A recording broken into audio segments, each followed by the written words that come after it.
Praise the lord, హల్లెలూయా. ఈ దినం మళ్ళా తిరిగి మనం ఆదివారం ఆరాధన కార్యక్రమం విషయమై కొన్ని సూచనలు, కొన్ని నియమాలు పాటించవలసి ఉంటుంది. దాన్ని ఈ వాక్యం అయిపోయిన తర్వాత వివరంగా దాని గురించి మాట్లాడుకుందాం.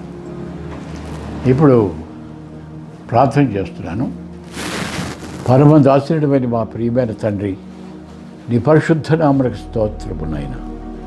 నీ కృప చొప్పున మేము తిరిగి నీ మందిరంలో చేరి ఆరాధించుకుంటకు 8వ తేదీ నుండి ఆ అవకాశం ప్రభుత్వం వారు కలిగించారు. అయితే దాని నియమాలు కూడా పాటించాలని తెలియజేశారు. అందుచేత ప్రభువా, ఈ ఆదివారం దినమందు నీ పాదముల యొద్ద మరోసారి ఈ కార్యక్రమాన్ని జరిపిస్తుండగా ఆశీర్వదించి వినేవారు కూడా దేవుడు కుమ్మరించమని యేసు నామమున ప్రార్థిస్తున్నాం తండ్రి, ఆమేన్. దేవుని వాక్యమును చదువుకుందాం. దైవగ్రంథము నుండి మత్తయి రాసిన సువార్త 24వ అధ్యాయం 35వ వచనం నుండి 39వ వచనం వరకు దేవుని వాక్యం ఇలా వ్రాయబడి ఉన్నది. ఆకాశమును భూమియు గతించును గాని నా మాటలు ఏమాత్రము గతింపవు. అయితే ఆ దినము గూర్చియు ఆ గడియను గూర్చియు తండ్రి మాత్రమే ఎరుగును. కానీ ఏ మనుష్యుడైనను పరలోకమందు దూతలైనను కుమారుడైనను ఎరుగరు. నోవాహు దినము ఎలాగుండెనో అలాగే మనిషి కుమారుని ఆగమనను ఉండను. జలప్రళయమునకు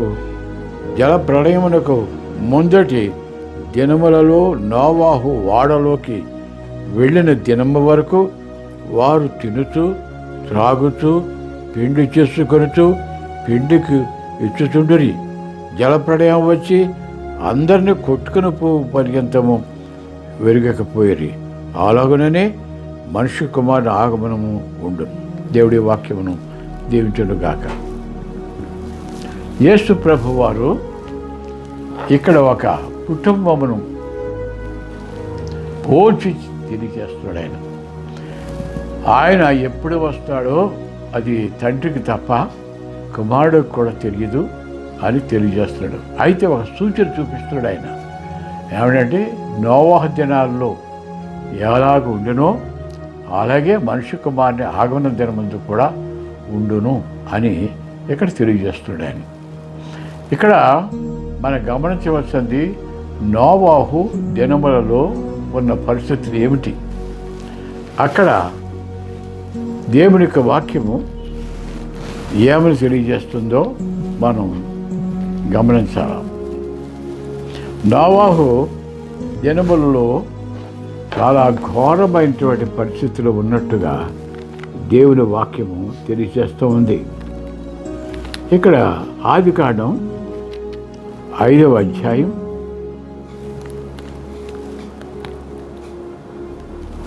5వ వచనం నుంచి చదువుతున్నాను నేను.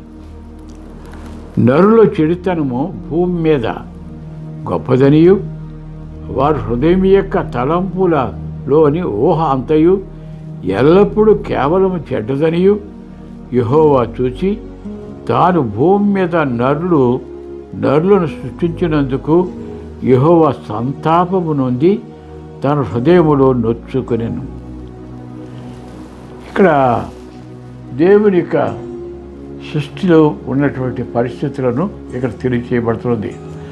ఆదమ హవ్వలను ఏదెను తోట నుండి బయటికి పంపించి వేసిన తర్వాత ఇక్కడ నోవాహు దినముల వరకు కూడా విస్తరించినటువంటి జనాంగములు, విస్తరించినటువంటి ప్రజలు దేవుని యొక్క దృష్టిలో బహు చెడు మార్గములు ఉన్నట్టుగాను, వారి దేవునికి అవిధేయులై దుర్మార్గమైనటువంటి జీవితాలు గడుపుతున్నట్టుగాను చూసి దేవుడు సంతాపం చెందాడని, ఆయన హృదయం నొచ్చుకుని బాధపడ్డాడని ఇక్కడ దేవుని వాక్యం తెలియజేస్తుంది.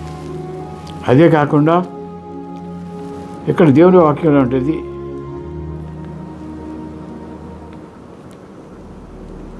నేను సృజించిన నరులను, నరులతో కూడా జంతువులను, పురుగులను, ఆకాశ పక్షులను భూమి మీద ఉండకుండా తుడిచివేతును. ఎలయనగా నేను వారిని సృష్టించినందుకు సంతాపమునందుతున్నానన్ను. అయితే నోవాహు యెహోవా దృష్టి కటాక్షము పొందినవాడయ్యను అని. ఇక్కడ దేవుని వాక్యంలో భూమి మీద ఉన్నటువంటి సమస్తాన్ని కూడా తుడిచిపెట్టేయాల, ఇంకా ఉండకూడదు. బహు దుర్మార్గమైనటువంటి పరిస్థితులు వ్యాపించి ఉన్నాయి. ఈ జనులను, ఈ లోకంలో ఉన్నటువంటి భూ సంచారం చేస్తున్నటువంటి జీవరాశులను నాశనం చేసేయాలా అని సంకల్పించుకున్నాడు దేవుడు. అప్పుడు దేవుడు అప్పుడున్నటువంటి జనాంగములు, లక్షల కొలైనటువంటి జనాంగములను పరిశోధించి ఎక్కడైనా ఒక వ్యక్తి అయినా, ఒక కుటుంబం అయినా దేవుని యందు భయభక్తులు ఉన్నవాడు ఉన్నారా అని వెతకగా దేవునికి ఒక కుటుంబము కనబడినది. అది 9వ వచనం చదువుతున్నాను. నోవాహు వంశావళి ఇదే. నోవాహు నీతిమంతుడును తన తరములో నిందారహితుడై ఉండెను. నోవాహు దేవునితో కూడా నడిచినవాడు. షేము, హాము, యాఫెతును 3 కుమారులను నోవాహు కలిగను. భూలోకము దేవుని సన్నిధిని చెడిపోయి ఉండెను. భూలోకం బలత్కారంతో నిండి ఉండెను. దేవుడు భూలోకమును చూచినప్పుడు అది చెడిపోయి ఉండెను. భూమి మీద సమస్త శరీరులు తమ మార్గమును చెరిపివేసుకుని ఉండిరి. ఇక్కడ ఈ భూమి మీద ఉన్నటువంటి జనాంగములన్నీ కూడా బహు భయంకరమైనటువంటి జీవితాలు గడుపుకుంటూ వారు చాలా చెడు కార్యాలు ఎందుకు ఉన్నందు చేత దేవుడు నాశనం చేయాలని సంకల్పించుకున్నాడు. మరి దాంతో నాశనమైపోతే వాళ్ళ తిరిగి భూమి మీద జనాంగాలు రావాలి కదా, ఎక్కడైనా ఒక నీతి కలిగినటువంటి వ్యక్తులు ఉన్నారా అని వెతికినప్పుడు నోవాహు కుటుంబము కనిపించింది. నోవాహు గురించి ఒక మంచి మాటలు ఇక్కడ వ్రాయబడుతూ ఉన్నాయి. నోవాహు నీతిపరుడు, నిందారహితుడు, దేవుని యందు భయభక్తులతో ఉండి దేవునితో నడిచినవాడని దేవుని వాక్యం చెప్పబడుతుంది. అలాంటి ఒక కుటుంబాన్ని ఎంచుకున్నాడు ఆయన. ఆ కుటుంబం భార్యాభర్తలు, 3 కుమారులు, 3 కుమారులకు వివాహమైనవి, 3 కోడళ్ళు వచ్చారు. ఈ కుటుంబం గురించి 2-3 విషయాలు మనము గమనించాలి. ఎందుకంటే బహు దుర్మార్గమైనటువంటి ప్రజల మధ్యను ఒక నీతి కలిగిన కుటుంబము ఉండడం అంటే అది చాలా కష్టతరమైనటువంటిది. వారి యొక్క దుష్ట మార్గములను చూసి దాన్ని అనుసరించకుండా భయభక్తులతో జీవిస్తున్నటువంటి ఒక కుటుంబం దేవునికి కనిపించేదే నోవాహు కుటుంబం. ఈ నోవాహు కుటుంబాన్ని మనం గమనించినట్లయితే నోవాహుతో అతని భార్య, అతని 3 కుమారులు, ఆ 3 కుమారుల భార్యలు ఒకే ఏక కుటుంబం, దేవునితో నడిచినటువంటి కుటుంబం. ఇది సూపర్ కుటుంబం అని చెప్పాలి. దేవుని గ్రంథంలో చెప్పబడిన కుటుంబాల్లో ఇది సూపర్ కుటుంబం. ఎందుకంటే నోవాహు దేవుని యందు భయభక్తులు నడుస్తున్నప్పుడు ఆయన అనుసరించి ఆయన భార్య నడిచింది, 3 కుమారులు నడిచారు. 3 కుమారులతో పాటు వారి భార్యలు కూడా చక్కగా దేవుని యొక్క చిత్తానుసారంగా నడిచారు. ఇక్కడ మనం గమనించిందంటే నోవాహుకి 3 కొడుకులు ఉన్నారు, కానీ కుమార్తెలు లేరు. ఈ 3 కుమారులకు కూడా భార్యలు ఉన్నారు, కానీ సంతానం లేదు. అయినప్పటికీ దేవుని యందు భయభక్తులు ఉన్నారు. మరి మనం గమనించినట్లయితే అత్త కోడళ్ళు సాధారణంగా లోకంలో వైరంతో కూడినటువంటి సంభాషణలు, కార్యక్రమాలు ఉంటాయి. కానీ ఇక్కడ అత్త కోడళ్ళు ఎంత సమిష్టిగా, ఎంత ప్రేమగా దేవుని యందు భయభక్తులతో నడిచారో మనం గమనిస్తూ ఆశ్చర్యం వేస్తుంది. మనం చెప్తారు కదా, అత్త లేని కోడలు ఉత్తపురాలని, అత్త లేకపోతే ఉత్తపురాలు అని ఎంచబడుద్దని. కానీ ఇక్కడ ఈ అత్త పేరు ఇక్కడ చెప్పబడలేదు, కానీ కోడలనే కుమార్తెల కింద చూసుకుంది. ఆమె కుమార్తెలు లేరు కనుక ఈ కోడలే నా కుమార్తెలు అన్నట్టుగా ప్రేమతో చూసుకుంది. అయితే కోడలు కూడా ఒకళ్ళ మీద ఒకడు ఏ విధమైనటువంటి నేరారోపణ చేసుకోకుండా సమిష్టిగా ప్రేమతో వారు అత్తను కూడా తల్లిలాగా ఎంచుకొని వెంబడించినట్లుగా మనం గమనిస్తాం. అందుచేతనే దేవుడు ఈ కుటుంబాన్ని ఎంచుకున్నాడు. ఈ కుటుంబాన్ని ఎంచుకుంటే ఆ కుటుంబం ఎన్నో ఇబ్బందులను, కష్టాలని ఎదుర్కొని వారి యొక్క నీతిని కాపాడుకున్నారని మనం గమనించాలి. దేవుడు నోవహుకి 600 సంవత్సరాల వయసు వచ్చిన తర్వాత ఒక దినాన్ని దేవుడు పిలిచాడు. దేవుడు పిలిచి, నోవహు, నేను చెప్పినట్టుగా నువ్వు చేయి. నీవు ఒక ఓడను సిద్ధపరచు. వానకర్రతో ఆ ఓడను సిద్ధపరచు. దానికి కొలతలు ఇచ్చాడు దేవుడు. అదే కాకుండా ఆ ఓడకు 3 అంతస్తులు ఉండాలి. 3 అంతస్తులతో దాన్ని సిద్ధపరచు. ఈ భూమి మీద ఉన్నటువంటి జీవరాశులన్నింటిలో కూడా 7 జతల కింద, ఒకటి ఆడది ఒకటి మగది ఉండేలాగా 7 జతలు, మనుషులతో నింటివి 2 జతలు ఉండేలాగా నేను ఏర్పాట్లు చేస్తాను. అవి ఈ ఓడలో గదులను ఏర్పాటు చేసి వాటి కొరకు ఆహారాన్ని, నీళ్లను సిద్ధపరిచి అవన్నీ కూడా ఆయా గదుల్లో ఉండేలాగున ఏర్పాటు చేయి అని దేవుడు సెలవిచ్చాడు. ఇదంతా కూడా చేయడానికి మరి చాలా డబ్బు కావాలి. నోవాహు సంశయించలేదు. దేవుని చిత్తానుసారంగా చేయమన్న రీతిగా చేయుటకు అతడు డబ్బును ఖర్చు పెట్టి మరి పనివాళ్ళు పెట్టి ఆ అరణ్యంగా పంపించి సితువారి చెట్టు యొక్క మాలను కొట్టించి వాటిని తీసుకుని వచ్చి కోయించి వాటితో ఓడను తయారు చేస్తున్నప్పుడు ప్రజలందరూ కూడా చూసి, ఏంటి ఈ నోవాహు, ఇక్కడ ఏమీ నీరు లేదు, ఇక్కడ నదులు లేవు, ఏమీ లేవు, ఓడ తయారు చేస్తున్నట్టేమిటి అని గేలి చేయడం మొదలుపెట్టారు. అయినప్పటికీ దేవుని యొక్క వాక్యమును అనుసరించి అతని చరిత్రకు అతను డబ్బు ఖర్చు పెట్టాడు. అతనికి సహకరించే భార్య, కుమారులు, కోడళ్ళు కూడా సహకారం చేశారు. ఇదంతా కూడా మరి ఓడ తయారవడానికి చాలా కాలం అయింది, చాలా కాలం పట్టింది. ఓడ తయారైపోయిన తర్వాత దేవుడు ఈ భూమి మీదటువంటి జీవరాశుల్లో 7 జతల కింద, 2 జతల కింద, ఇంకా చిన్న పురుగు మొదలుకొని పెద్ద కూడా ఒక ఆడది ఒక మగది ఈ ఓడ యొద్దకి వెళ్ళమని ఆజ్ఞాపించాడు. అంచేత ఈ జంతువులన్నీ కూడా వస్తుంటే ఈ పట్టణస్తులు చూస్తున్నారు. ఇదేంటి, ఇక్కడి నుంచి ఎక్కడ ఉండే జంతువులు, అడవి జంతువులు కూడా వచ్చేస్తున్నాయి, క్రూర జంతువులు కూడా వచ్చేస్తున్నాయి, సమస్తమైనటువంటి జీవరాశి కూడా వచ్చేస్తున్నాయి అని ఆశ్చర్యపడుతున్నారు.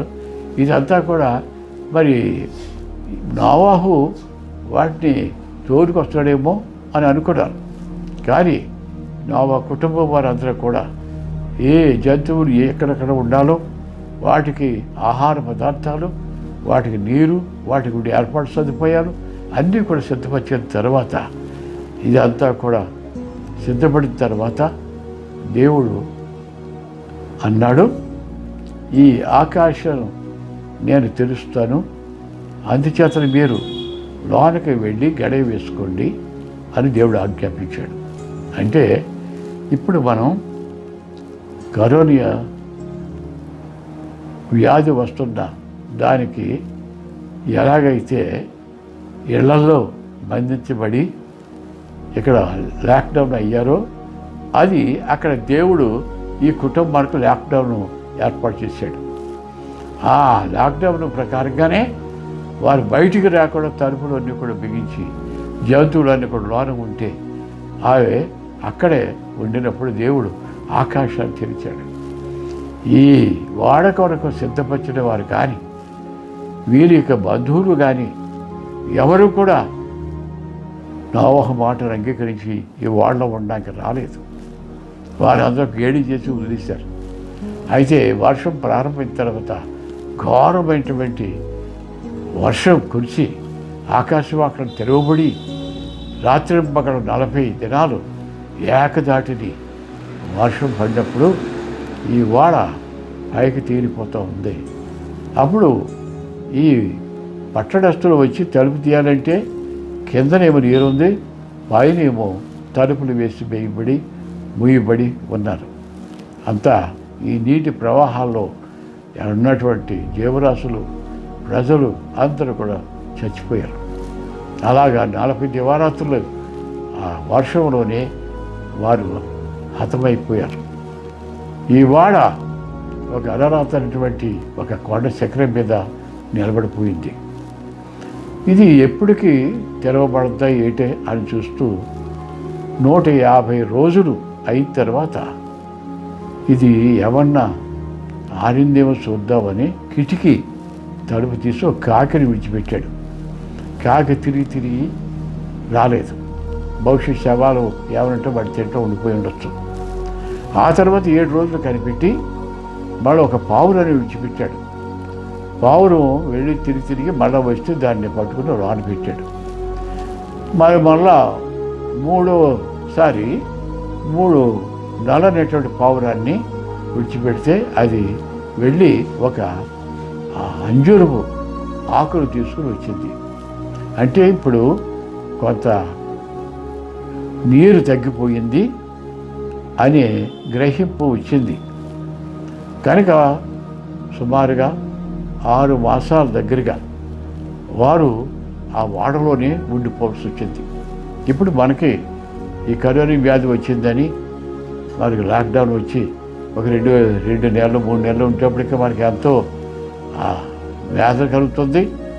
ఇది భయపడిపోతున్నారు. కానీ ఈ కుటుంబం సుమారుగా 6 నెలల పాటు ఆ వాడలోనే ఉండవలసి వచ్చింది. అప్పుడు దేవుని ఆజ్ఞ ప్రకారంగా తలుపులు తీసుకుని బయటకు వచ్చిన జంతువులు, ఎందులో ఉన్నవన్నీ జీవరాశులన్నీ కూడా వెళ్ళిపోయాయి. ఆ తర్వాత ఈ కుటుంబం బయటకు వచ్చింది. ఈ కుటుంబం అంతా చూస్తే అంతా కూడా భీభత్సంగా ఉంది. ఎక్కడ ఏ జీవి లేదు, మనుషులు లేరు. ఒక నీటిలో ఉన్నటువంటి జలచరాలు మాత్రం ఉంటాయి. ఆ తర్వాత ఒక పవిత్రమైనటువంటి వాటిని తీసుకుని అక్కడ బలిపీఠం కట్టి ఆ వాటిని ఈ కుటుంబం వారు దేవునికి మహాబలి దహన బలిగా ఏర్పాటు చేశారు. అంటే గొప్ప రక్షణ దేవుడు అనుగ్రహించి ఒక కుటుంబాన్ని ఏర్పాటు చేసుకున్నందుకు వారి దేవునికి కృతజ్ఞతలు చెల్లించడానికి ఆ బలిపీఠాన్ని కట్టి దాని మీద దహన బలిని చేశారు. మనం ఈ దినాల్లో ఎంతో భయంకరమైనటువంటి పరిస్థితులు వ్యాపించి ఉన్నటువంటి పరిస్థితుల్లో మనం తెలుసుకోవచ్చు ఏంటంటే, యేసుప్రభు చెప్పారు కదా, నోహు దినాల్లో జనులు ఎలాగుంటారో అలాగే ఆ దినమందు కూడా ఉంటారని ప్రభు సెలవిచ్చాడు. మన ఇక్కడ చెప్తే మళ్ళా చదువుతున్నాను నేను. జల ప్రళయమునకు ముందటి దినములలో నోవాహు ఓడలోకి వెళ్ళిన దినము వరకు వారు తినుచు త్రాగుచు పెండ్లి చేసుకునుచు పెండ్లుకు ఇచ్చుచూ ఉండి జలప్రళయం వచ్చి అందరిని కొట్టుకుని పోవు పర్యంతము ఎరగకపోయిరి. అలాగనే మనిషి కుమారుని ఆగమనము ఉండదు. ఆ ఎలాగున్నాయి? మనుషులు తింటున్నారు, త్రాగుతున్నారు, ఇల్లు కడుతున్నారు, పిండిని చేసుకుంటున్నారు, విందులు చేసుకుంటున్నారు, తింటున్నారు, త్రాగుతున్నారు. దేవుని భయం లేదు, దేవుని యొక్క తలంపు లేదు. క్రూరమైనటువంటి పద్ధతుల్లో వారు జీవిస్తున్నట్టుగా ఇక్కడ చూస్తాం.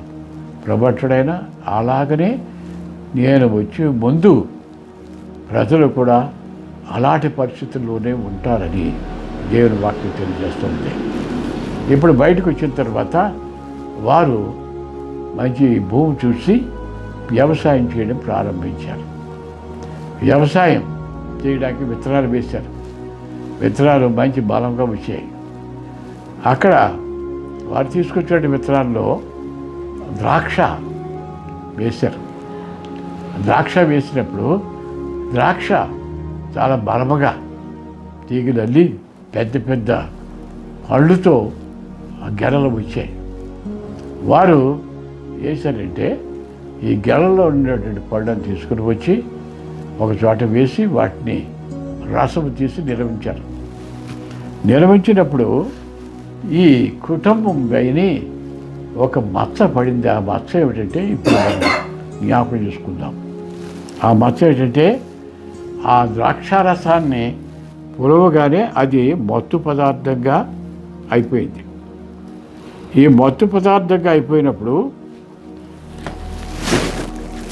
నోవహు ఎవరికొన్నాడు, బహుశా మేమే ఇంక ఉన్నాం కదా, మా వంశంలోంచి మాలోంచి పిల్లలు పెద్దలు వచ్చి భూమి మీద వ్యాపించాలి, నేనే రాజునయ్యాను అనుకున్నాడు. లేకపోయినట్లయితే దేవుడు ఇప్పుడు ఇంకేం చెప్పలేదు కనుక ఈ ద్రాక్షారసం తాగుతామని చెప్పేసి ఈ ద్రాక్షారసాన్ని తాను తాగేసి మత్తుడైపోయాడు. తాగేసిన తర్వాత మత్తు వచ్చేసింది. మత్తు వచ్చేసి తను ఉన్నటువంటి ఆ భాగంలో బట్టలు కానుకోకుండా పడిపోయాడు. బట్టలు లేవు, దిగరబ్బాడు, ఏమేదో వెళ్తున్నాడు. ఇదంతా కూడా ఇట్టప్పటికి మధ్య కుమారుడు ఈ తండ్రి యొక్క సంగతి ఎలా ఉందో చూద్దామని వచ్చాడు. వచ్చినప్పుడు ఆ మత్తులో ఉన్నటువంటి వాడు వస్త్రాలు లేకుండా దిగంబరైపోయి ఉండాడు. దేవుని వాక్యాలకు చెప్పబడుతుంది. ఆదికాండం 10వ అధ్యాయం 20 వచనం చదువుతున్నాను. నోవహు వ్యవసాయకుడై ద్రాక్ష తోట వేసాను. వెంబడ ద్రాక్షారసము త్రాగి మత్తుడై తన గుడారములో వస్త్రహీనుడిగా ఉండెను. అప్పుడు కనానుకు తండ్రి అయిన హామ్ తన తండ్రి వస్త్రహీనుడై ఉండేట చూచి బయటనున్న తన ఇద్దరు సహోదరులకు ఆ సంగతి తెలిపాను. అప్పుడు షేమును యాపేతును వస్త్రమొకటి తీసుకుని తమ ఇద్దరు భుజముల మీద వేసుకుని వెనుకకు నడిచి వెళ్ళి తమ తండ్రి దిశమలను కప్పిరి. వారు ముఖములు వెనుక తట్టు ఉండటం వలన తమ తండ్రి దిశమలను చూడలేదు. అప్పుడు నోవహు మత్తు నుండి మేలుకొని తన చిన్న కుమారుడు చేసిన దాన్ని తెలుసుకొని కనాను శపింపబడిన వాడై తన సహోదరులకు అతి నీచుడైన దాసుడగును. ఇక్కడ ఈ మధ్య కుమారుడు తండ్రి సంగతులకు వాళ్ళ మిగిలినటువంటి అన్నదమ్ములకు చెప్పినప్పుడు వారు ఈ తండ్రి దిగంబరతను చూడకుండా వెనక నడుచుకుంటూ ఒక బట్ట తీసుకుని వచ్చి తండ్రి కప్పారు. పొద్దున్న వేసిన తర్వాత ఈ సంగతి తెలుసుకొని తాను దేవునికి ఇష్టం లేనటువంటి కార్యం చేశానని తాను పశ్చాత్తాపడి దేవుని దగ్గర క్షమాపణ అడగవలసింది పోయి ఈ కుమారుడు చూశాడని ఆ నేరం ఆ కుమారుడు చూసేసి శపించినాడు. నువ్వు దాసులవుతావు మీ తమ్ముడికి అందరికని అని చెప్పి చాలాసార్లు మనం చూస్తున్న కుటుంబాల్లో మత్తులైన వారు ఏం చేస్తారో వాడికి తెలియదు, వస్త్రహీనులు అయిపోతారు. కుటుంబాలంతా కూడా అల్లరి పాలైపోద్ది. దేవుని యొక్క వాక్యంలోని 1-2 మాటలు ఈ సమయం అది మనం జ్ఞాపకం చేసుకోవాలని కోరుతున్నాను. నేను సామెతలు 20వ అధ్యాయం 1వ వచనంలో ద్రాక్షారసము విక్రేతల పాలు చేయును. ద్రాక్షారసం తాగినప్పుడు బాగానే ఉంటుంది, కానీ అది విక్రేతల పాలు చేయును అని చెప్పబడుతుంది. ఎందుకు విక్రేతల పాలు చేస్తుంది? విక్రేతల పాలు అంటే తాగినట్టు వాడు ఆ తాగినటువంటిది అతనికి విక్రేతల అవమానం కలిగించే రీతిగా ఉంటుందని ఇక్కడ దేవుని యొక్క వాక్యం మనకు తెలియజేస్తోంది. ఈ వాక్యం ఒకసారి మళ్ళా నేను చదువుతున్నాను.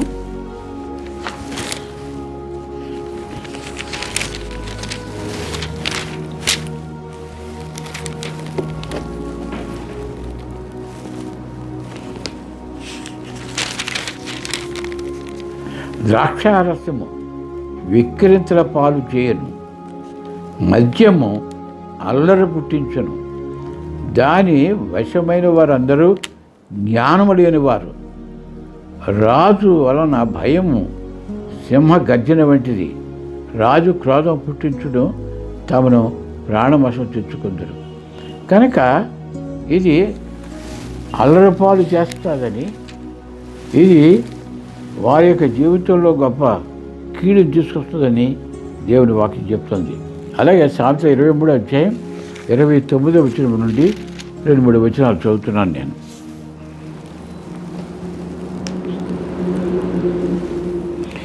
ఎవరికి శ్రమ, ఎవరికి దుఃఖం, ఎవరికి జగడములు, ఎవరికి చింత, ఎవరికి హేతువు లేని గాయములు, ఎవరికి మంద దృష్టి, ద్రాక్షారసముతో ప్రొద్దుపుచ్చు వారికే కదా. కలిపిన ద్రాక్షారసము రుచి చూడ చేరువారికే కదా. ద్రాక్షారసం మిక్కిలి ఎర్రబడగను, గిన్నెలో తలతలలాడుచుండగను, త్రాగుటకు రుచిగా ఉండగను దానివైపు చూడకు. పిమ్మటది సర్పం వలె కరుచును, కట్లపాము వలె కాటు వేయును. విపరీతమైన నీ కన్నులకు కనపడు, నీవు వెర్రి మాటలు పలుకుదు. ఇక్కడ దేవుడి యొక్క వాక్యం త్రాగుడు యొక్క కీడు, త్రాగుడు యొక్క నష్టాన్ని ఇక్కడ తెలియచేయబడుతుంది. అనేక మంది దేవుని నమ్మిన బిడ్డలు కూడా దీనికి ఆకర్షింపబడి కుటుంబాలు కూడా భయంకరమైన అల్లరిపాలవుతుంది. ఇది ఈ కుటుంబం ఏంటి, నోవాహు యొక్క అనుభవం. ఆ కుటుంబం కూడా మరి తండ్రి పోయి చేసినటువంటి తప్పు దేవుని దగ్గర ఒప్పుకోవడం మానేసి కుమారుడి మీద శాపం ఇచ్చి దాసుడుగా చేశాడు. మనము మన యొక్క పొరపాట్లు మనం తెలుసుకోవాలి. మన కుటుంబాలు దేవుని బిడ్డల యొక్క గృహాల్లో ఈ మరి ఓడలోకి వెళ్ళే ముందు వరకు కూడా, వారు బయటకు వచ్చే వరకు కూడా ఎంత మాదిరిగా, ఎంత శ్రేష్టమైన రీతిగా కుటుంబం నడిచిందో, ఆ కుటుంబం ఎప్పుడైతే బయటకు వచ్చి ఈ వ్యవసాయం మొదలుపెట్టిన తర్వాత నోవాహు త్రాగి ఈ భయంకరమైన పరిస్థితిని తెచ్చుకున్నాడు. క్రైస్తవ కుటుంబాల్లో ఈ దురలవాటు రాకుండా మనం సిద్ధపడి దాని నుండి దూరంగా ఉండాలని ఈ సమయం ముందు గుర్తు చేస్తున్నాను. ఎంతో మంచిగా ఉన్నటువంటి దేవునికి అనుకూలంగా నడిచిన కుటుంబం ఇప్పుడు దేవుని మార్గం తప్పి వారు అల్లరిపోలైనట్టుగా దేవుని వాక్యం తెలియజేస్తూ ఉంది. కనుక ప్రభు చెప్పాడు, నేను మళ్ళా తిరిగి వచ్చినప్పుడు ఆ జనం ఎలాగైతే విందులు, వినోదాలు, పెళ్ళిళ్ళు, కార్యక్రమాలు, పార్టీలు చేసుకుంటారో అలాగే చెడిపోయి ఉంటారు. ఎంతవరకు అంటే భయంకరమైనటువంటి ఆ నీరు ఆకాశం నుండి కుమ్మరించబడి దిగజగగా కొట్టుకొని చచ్చిపోయే వరకు కూడా వారు తెలియలేదు. అలాగని తెలుసుకోరని దేవుని వాక్యం చెప్పబడుతుంది. మీ దినాల్లో ఈ కరోనా వ్యాధి వ్యాపించడం వల్ల ప్రజలు ఒకచోట కాదు, మొత్తం ప్రపంచమంతా కూడా భయంకరమైన భయంతోనూ ఆందోళనతోనూ జీవితాలు చేస్తున్నారు. మరి టీవీ చూసినా, మన పేపర్ చూసినా, ఇదిగో ఫలానా దేశం ఇంతమందికి ఈ వ్యాధి వచ్చింది, ఇంతమంది దానికి వచ్చి బాగుపడ్డారు, ఇంతమంది చచ్చిపోయారు, ఇదే వార్తలు వస్తున్నాయి. ఇదంతా కూడా ఎందుకు జరుగుతుందంటే అది ప్రభు యొక్క దినాన్ని సమీపిస్తున్నాము అని తెలియచేయడానికి వస్తుంది. ఇది ఊరికినే రాలేదు. దేవుడు ఈ ప్రపంచం మీద ఆగ్రహించాడు. ఆ దినమందు ఎలాగైతే జనుల భయంకరత్వాన్ని చూసి ఆ దుష్టంతో నాశనం చేసాడో అలాగా నాశనం అవుతున్నటువంటి పరిస్థితులు మనం చూస్తున్నాం. భయంతో కంపిస్తున్నటువంటి పరిస్థితులు చూస్తున్నాం. మరి ఇప్పుడు దేవుని సంఘమా, మనం ప్రార్థించడం ద్వారా ఈ ప్రపంచం నాశనం నుండి తప్పించడానికి ఇది గొప్ప అవకాశం. కనుక దేవుని యొక్క పరిశుద్ధులు, దేవుని యొక్క సంఘములు ఈ జరుగుతున్నటువంటి భయంకర కంటికి కనపడినటువంటి ఈ కరోనా వ్యాధి వ్యాపించి అనేక మంది జనాంగములను నాశనం చేస్తుంది. మన ప్రార్థనలో దేవుడు ఆలకించి ఈ భయంకరమైన పరిస్థితుల నుండి కాపుదల చేస్తాడు. కనుక మనం పరిశుద్ధులైనటువంటి సంఘం ప్రార్థన ద్వారా ఇది కాపాడబడినట్లు దేవుని సన్నిధిలో మనము ఎడతెక్క ప్రార్థన చేయాలని మరోసారి మనవి చేస్తూ ఈ మాటలు చెప్పి నేను ముగిస్తాను. ఈ సమయంలో మరి ముఖ్యమైన విషయాలు మీకు గుర్తు చేయాలని కోరుతున్నాను నేను. అదేమిటంటే, ప్రభుత్వం వారు ఈ కరోనా వ్యాధి వలన లాక్డౌన్ ఏర్పాటు చేసినటువంటిది 8వ తారీఖు నుండి మరి ఆలయాలు మరి మసీదులు ఇవన్నీ కూడా తెరుచుకోవచ్చు. అయితే కొన్ని నియమాలు ఏర్పాటు చేశారు. ఆ నియమాల ప్రకారంగా జరిగించవాలని తెలియజేశారు. ఆ నియమాలు మనం కూడా పాటించాలి. అంతే దయచేసి నా మాటలు వింటున్న వారు అక్కడ ఉన్నటువంటి విశ్వాసులందరూ కూడా తెలియచేయవలదని కోరుతున్నాను నేను. మీరు వాటిని పాటించాలని కోరుతున్నాను నేను. అదేమిటంటే, వచ్చే శుక్రవారం మన ఆలయంలో ప్రార్థన ఉంటుంది, ఉపవాస ప్రార్థన ఉంటుంది. దాన్ని పాల్గొని వారు 10 గంటలకే దేవుని మందిరానికి వచ్చి అందులో పాల్గొస్తూ కోరుతున్నాం. అలాగే ఆదివారం మరి మొదటగా ఈ లాక్డౌన్ అయిన తర్వాత మొదటగా ఆరాధన కార్యక్రమం ఏర్పాటు చేస్తాం. 10:30కి దేవుని యొక్క మందిరంలో ఆ ఏర్పాట్లు చేయబడతాయి. దానికి ముఖ్యంగా మీరు గమనించవలసిన నియమాలు చెప్తున్నాను, దయచేసి గమనించండి. ప్రతి ఒక్కొక్కరు కూడా గుంపులుగా కాకుండా వేరువేరుగానే దేవుని మందిరానికి రావాలి. ఈ మందిరానికి వచ్చినప్పుడు మాస్క్ అంటే నోటికి ప్రభుత్వం వారు ఇచ్చినటువంటి ఆ గుడ్డను కట్టుకొని దేవునికి మందిరానికి రావాలని తెలియజేస్తున్నాను నేను. ఇక్కడ వచ్చిన తర్వాత ఇక్కడ నీరు సబ్బు ఇక్కడ ఉంటుంది. ప్రతి వారు కూడా ఆ సబ్బుతో చేతులు మొహం కడుక్కొని అక్కడి నుంచి దేవుని యొక్క మందిరంలోకి బయలుదేరి రావాలి. దేవుని యొక్క మందిరంలో ప్రవేశించినప్పుడు ఎవరితోటి పట్టుకోవడం కానీ, ఇన్నాళ్ళు అయింది మనం కలుసుకున్నాం అని చెప్పేసి షేకట్లు ఇవ్వడం కానీ, కౌగులించుకోవడం కానీ, వారితో దగ్గరికి వెళ్ళడం కానీ చేయకూడదు. వారు అక్కడ దేవునికి మందిరంలో కూడా ఒక 3 అడుగులు దూరం ఎడమగా కూర్చోవడం ఏర్పాటు చేయాలని అనుకుంటున్నాం. అంచేత ఎవరు కూడా ఇతరులతో మాట్లాడడం కానీ, ఇతరుల యొక్క కార్యక్రమాల్లో పట్టుకోవడం కానీ చేయకూడదు. ఆ తర్వాత ఇక్కడ ఆ 3 అడుగుల స్థలాన్ని మనం దూరంగా ఉండి పాటించాలి. అది దేవుని మందిరం సరిపోదు కనుక ఈ ప్రక్కనటువంటి దాంట్లో ఒక టెంట్ వేసి అక్కడ కుర్చీలు వేసి ఆ కుర్చీలు కూడా ఎడమగా వేసి ఏర్పాట్లు చేయాలని ప్రయత్నం చేస్తున్నాం. అది కాకుండా మరి మొదటగా ఈ లాక్డౌన్ అయిన తర్వాత చేస్తున్నాం కనుక ప్రభుత్వ సంస్కారం కూడా ఉంటుంది. దాంట్లో ప్రతి ఒక్కరు కూడా మీరు తీసుకునేటప్పుడు కొంచెం కొన్ని పద్ధతులు పాటించాలని కోరుతున్నాం. ఇక మీ దగ్గరికి వచ్చేటప్పుడు మీరు చెయ్యి పెడితే దానిలో రెట్టు వేస్తారు. ఆ రెట్టు మనం చెప్పిన తర్వాత అది మనం తీసుకోవాలి. అలాగే పాత్రలు కూడా వారే మీ చేతికి అందిస్తారు కనుక అది తీసుకోవాలని కోరుతున్నాం. ఇవి మనం పాటించడం ద్వారా మనం సేఫ్గా ఉంటాం, మన యొక్క సంఘం సేఫ్గా ఉంటుంది, అలాగే లోకమంతా కూడా సేఫ్గా ఉంటుందని ఈ సమయంలో గుర్తు చేస్తున్నాను నేను.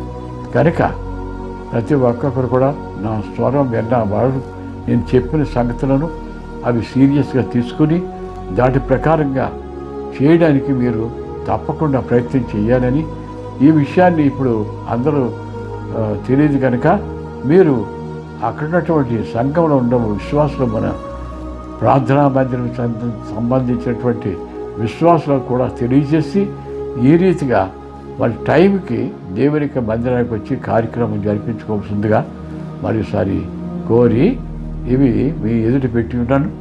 దాన్ని సీరియస్గా తీసుకుని అనుసరించాలని ప్రభుపేట కోరుతున్నాను నేను.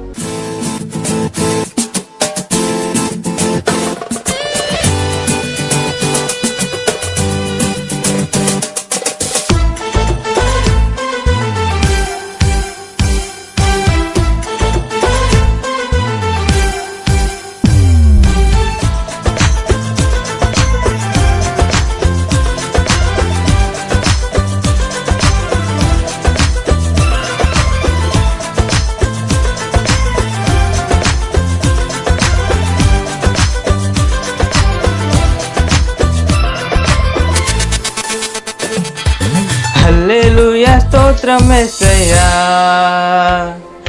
హల్లెలూయా స్తోత్రం యేసయ్యా, హల్లెలూయా స్తోత్రం యేసయ్యా, హల్లెలూయా స్తోత్రం యేసయ్యా. యేసయ్యా నీవే నా రక్షకుడవు, యేసయ్యా నీవే నా సృష్టికర్తవు, కరుణించి కాపాడుమా ఓ యేసయ్యా, కరుణించి కాపాడుమా.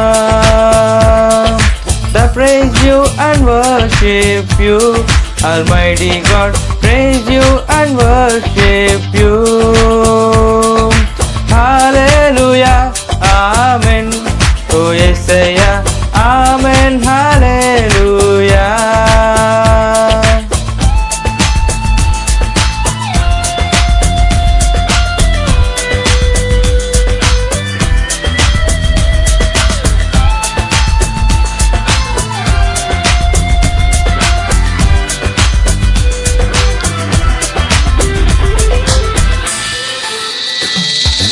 పరిశుద్ధ తండ్రివి, ప్రేమ స్వరూపివి, సర్వాధికారివి ఓ యేసయ్యా. పరిశుద్ధ తండ్రివి, ప్రేమ స్వరూపివి, సర్వాధికారివి ఓ యేసయ్యా. కృప చూపి నడిపించుమా ఓ యేసయ్యా, కృప చూపి నడిపించుమా, కృప చూపి నడిపించుమా ఓ యేసయ్యా, కృప చూపి నడిపించుమా. హల్లెలూయా స్తోత్రం యేసయ్యా, హల్లెలూయా స్తోత్రం యేసయ్యా. యేసయ్యా నీవే నా రక్షకుడవు, యేసయ్యా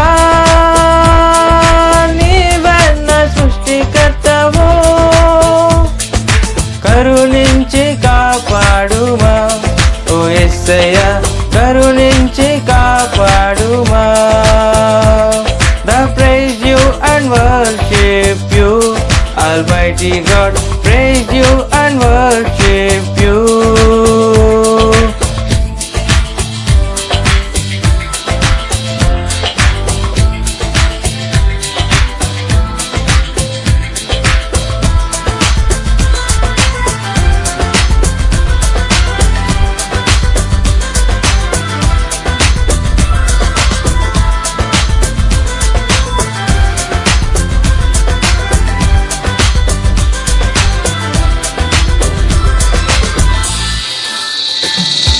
స్తుతులకు పాత్రుడా, స్తోత్రించి కీర్తింతున్, కొనియాడి పొగడేదన్ ఓ యేసయ్యా.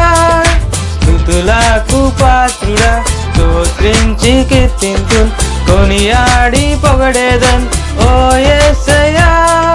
కరుణించి కాపాడుమా ఓ యేసయ్యా, కరుణించి కాపాడుమా, కరుణించి కాపాడుమా ఓ యేసయ్యా, కరుణించి కాపాడుమా. హల్లెలూయా స్తోత్రం యేసయ్యా, హల్లెలూయా స్తోత్రం యేసయ్యా. యేసయ్యా నీవే నా రక్షకుడవు, యేసయ్యా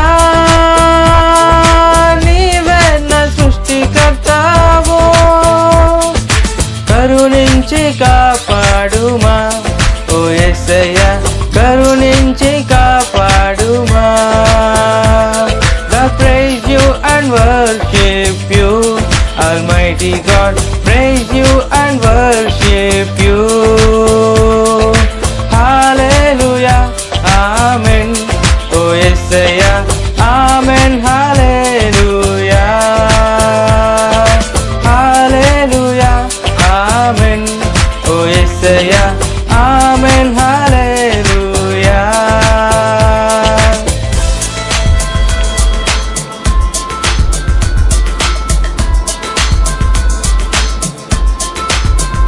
యేసయ్యా నీవే రక్షకుడవు యేసయ్యా, నీవే నా సృష్టికర్తవు. కృప చూపి నడిపించుమా ఓ యేసయ్యా, కృప చూపి నడిపించుమా. The praise you and worship you, Almighty God, praise you and worship you. Hallelujah, Amen. Oh Yesaya, Hallelujah, Amen. మరి ఈ సమయంలో ప్రార్థన చేసుకుని ముగించుకుందాం. పరమందు ఆశీర్వదించిన మా ప్రియమైన తండ్రి, మాకు ఈ కరోనా వ్యాధి వలన బంధించబడిన లాక్డౌన్ దాన్ని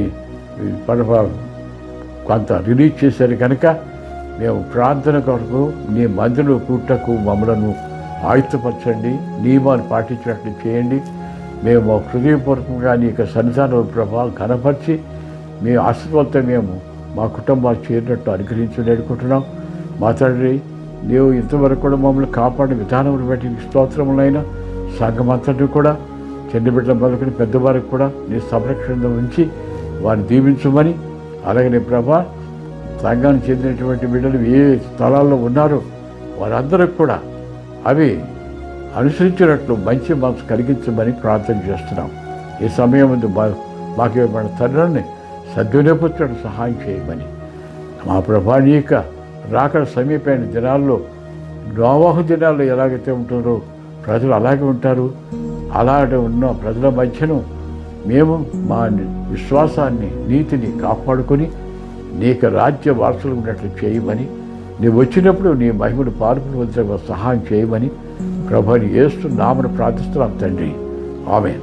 పరలోకమైన మా తండ్రి, నీ నామం పరిశుద్ధపరచును గాక, నీ రాజ్యం వచ్చును గాక, నీ చిత్తం పరలోకం మంది ఎలాగనో అలాగనే భూమి మీద నెరవేరును గాక. మాకు కావాల్సిన ఆహారాన్ని మాకు దయచేయి.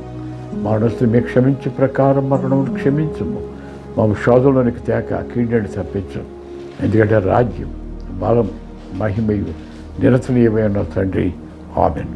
తండ్రిని దేవుని యొక్క ప్రేమయు, ప్రభుని యేసుక్రీస్తు కృపయు, పరిశుద్ధాత్మ దేవుని యొక్క నడిపింపును, ఆశీర్వాదమును సంఘం అంతటిపైనను ఈ మాటలు విన్న ప్రతి వారికి సదాకాలము తోడేయుడును గాక. ఆమేన్. God bless you.